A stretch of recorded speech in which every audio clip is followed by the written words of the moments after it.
They say the open road holds freedom, but sometimes what waits along the highway isn't an escape, it's a trap.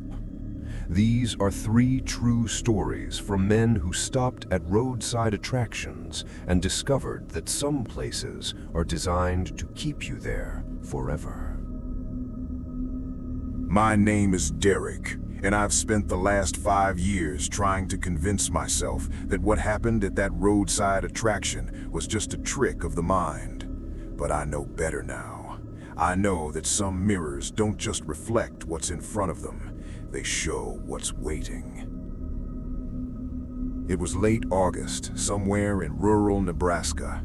I was driving cross-country, one of those soul-searching road trips you take after a divorce. The kind where you convince yourself that endless highways and truck-stop coffee will somehow put your life back together. I'd been driving for 6 hours straight when I saw the sign, "Amazing House of Mirrors, next exit, see infinity." The place looked abandoned from the parking lot, peeling paint, rusted metal siding, and a ticket booth with nobody inside. But the front door was open, swinging slightly in the hot wind. I should have kept driving. God, I should have kept driving. I walked inside, and immediately the temperature dropped 20 degrees. The entrance hall was lined with ordinary mirrors at first, the kind you'd expect. I could see myself from every angle, looking tired and weathered. But as I moved deeper, the mirrors changed. They became older, the glass darker, the frames more ornate. That's when I noticed him. My reflection in the far mirror wasn't moving with me. It was standing perfectly still, watching me with an expression I'd never worn. Curious, hungry. I froze, and slowly it smiled. Not my smile, something else entirely. I backed away, but every mirror I passed showed the same thing. Versions of me that weren't me. One was covered in dirt, as if clawed from a grave. Another was impossibly thin, its eyes sunken and black. A third was grinning so wide its face seemed split in half. They all started moving toward the glass, pressing their hands against the surface. I ran through that maze of mirrors, crashing into glass walls I couldn't see, my own distorted face multiplying around me 1,000 times. The reflections followed, running alongside me in their mirror prisons, getting closer with each turn I took. Their hands left smudges on the glass, wet, red smudges. Finally, I found the exit and burst into the sunlight. I didn't stop running until I reached my car. As I peeled out of the parking lot, I glanced in my rearview mirror. Standing in the doorway of the House of Mirrors was one of them, one of my reflections. It waved goodbye. Here's what keeps me up at night. Sometimes when I look in mirrors now, I see them in the background, standing just behind me, waiting. And I've started to wonder if maybe I didn't make it out of that place. Maybe I'm still in there, and what's living my life now is something that learned to be me. Name's Marcus. I'm a long-haul trucker, been driving these highways for 23 years. I've seen a lot of weird roadside attractions in my time. Giant balls of yarn, the biggest rocking chair, dinosaur parks made of concrete, but nothing prepared me for what I found in Kansas. I was hauling a load from Denver to St. Louis when I needed to stretch my legs. The GPS showed a rest area coming up, and right next to it was listed a tourist attraction, the world's largest ball of twine. I figured, why not? I'd seen 3 other world's largest twine balls, and they always gave me a laugh. The parking lot was empty except for one other car, an old sedan covered in dust. The ball of twine sat under a massive wooden pavilion, and I'll admit it was impressive. Had to be 15 feet across, this enormous sphere of brown and gray twine wound so tight it looked like it might burst. A small plaque read, "Started in 1953, still growing, add your piece." There was a wooden box next to the plaque filled with lengths of twine. I picked one up, walked over to the ball, and started looking for a place to tie it on. That's when I felt it, a vibration. The ball was humming, this low frequency you felt in your bones rather than heard. I pressed my hand against the twine and it was warm, not sun warm, body warm. That's when I noticed the patterns. As I walked around the ball, I started seeing things wound into it. A child's shoe, a pair of glasses, a wallet, photographs, and then I saw the hand. It was mummified, brown and dried, fingers curled into a claw. It was wound into the twine about 6 feet up, partially hidden but unmistakable once you saw it. I stumbled backward, and that's when I noticed more. A jawbone, strands of hair tangled in the outer layers. What I thought were sticks poking out were bones. I heard footsteps behind me. An old man in overalls was walking toward me, carrying a fresh spool of twine. His smile was too wide. Beautiful, isn't it? 50 years of work, 50 years of adding to the collection. What the hell is wound up in there? I demanded. His smile never wavered.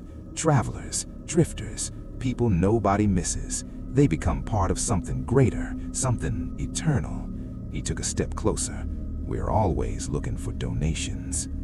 I ran for my truck. The old man didn't chase me, just stood there, winding his twine, round and round. As I drove away, I saw him in my side mirror, still standing there, still smiling. But here's the thing that made me call the cops from the next town over. That other car in the parking lot, it was still there when I left, but as I was pulling out, I saw fresh twine being wrapped around the ball, and hanging from a strand, swaying in the wind, was a set of car keys.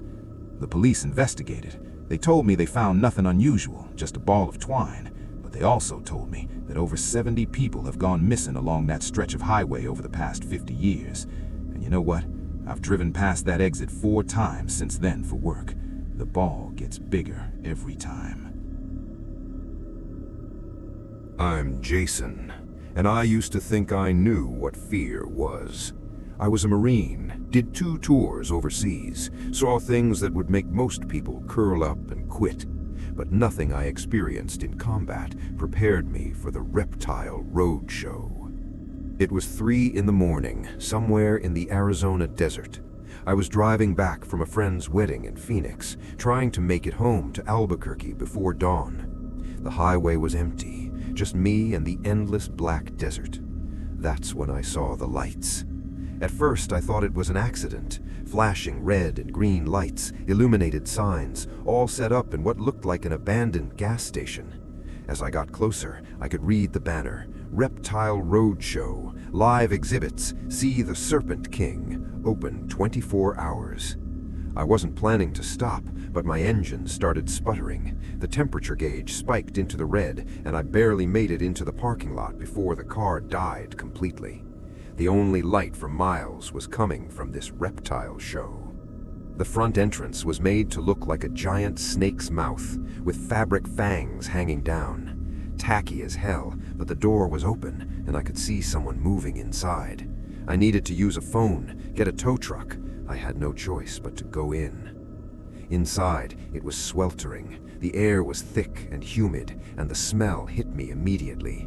Reptiles, musk and decay, and something else, something wrong. The walls were lined with terrariums and glass cages, most of them empty or containing only rocks and dead branches.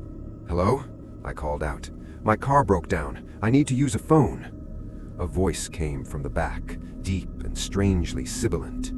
"Welcome, traveler. Come see the exhibits. Come meet the Serpent King."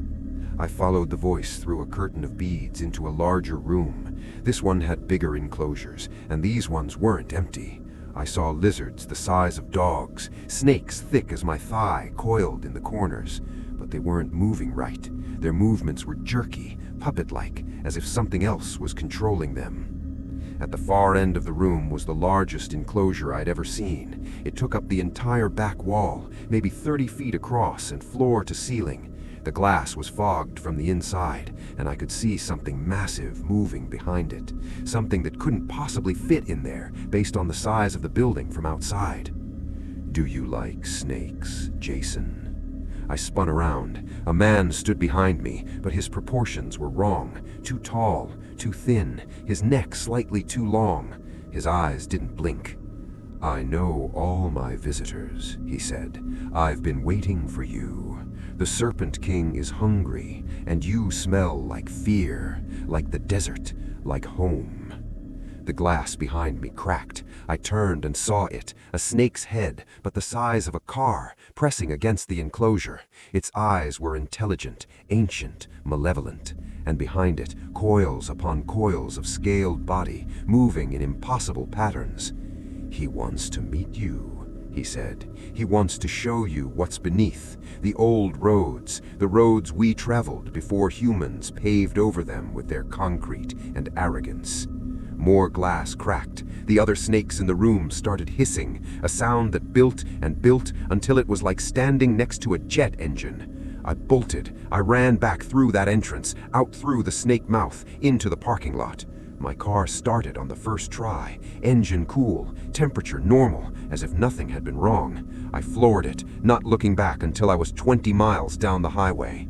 When I finally checked my rearview mirror, the lights were gone. The road behind me was completely dark. I went back 2 weeks later with a friend, in daylight. We found the gas station. It had been abandoned for 15 years, windows shattered, pumps rusted beyond recognition. No sign of any reptile show, no tire tracks but ours. But on the ground, near where I'd parked, we found something. Snake skin. A shed skin so large it couldn't have come from any species known to science. I still drive that highway sometimes for work, and on certain nights, when the moon is dark and the desert is quiet, I see those lights again in my mirror, red and green, flashing in the distance.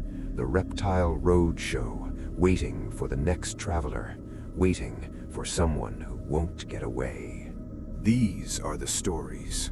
3 men, 3 attractions, 3 encounters with something that shouldn't exist alongside our modern highways. But they do exist in those forgotten places between destinations, where the road gets lonely and the attractions get strange. So the next time you see a sign for a roadside attraction, ask yourself, is it worth stopping? Or is it better to keep driving, eyes forward, until you're safely home? Because some attractions aren't designed for entertainment. They're designed to collect.